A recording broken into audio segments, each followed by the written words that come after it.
అందరికీ నమస్కారం. ఈరోజు మీ ముందుకు ఒక కొత్త కంటెంట్తో రావడం జరిగింది. మీరు చూస్తున్నటువంటి ఈ ప్రోడక్ట్ క్యాబ్ మ్యాగ్.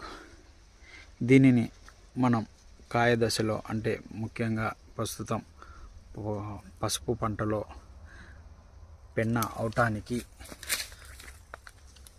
వాడటం జరుగుతుంది. ఎకరాకు 2 లీటర్ల చొప్పున. ఇది ఒక రైట్ టైం. డిసెంబర్ రాగానే మనం ఏమి ఇచ్చినా కానీ బలం మందులు డిసెంబర్ ఆఖరిలోగా, జనవరి 10-15లోగా అయిపోవడం జరుగుతుంది.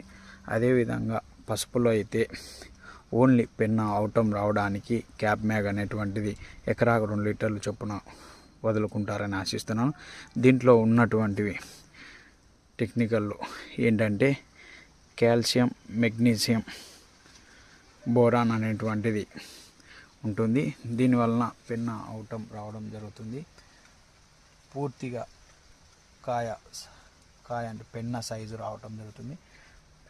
అదేవిధంగా వాడుకుంటారని కూడా తెలియజేస్తున్నా. చూడొచ్చు మీరు ఇక్కడ పెన్నలు ఏ విధంగా సాగుతున్నాయి, ఏ విధంగా అవటాలు వస్తున్నాయి అనేది కూడా చూడండి. ప్రతిదీ మీకు తెలిసిపోతుంది. కాబట్టి ప్రతి ఒక్క రైతు ఈ క్యాబ్ మ్యాగ్ను వాడుకుంటారని ఆశిస్తున్నాను. Please like and subscribe our channel.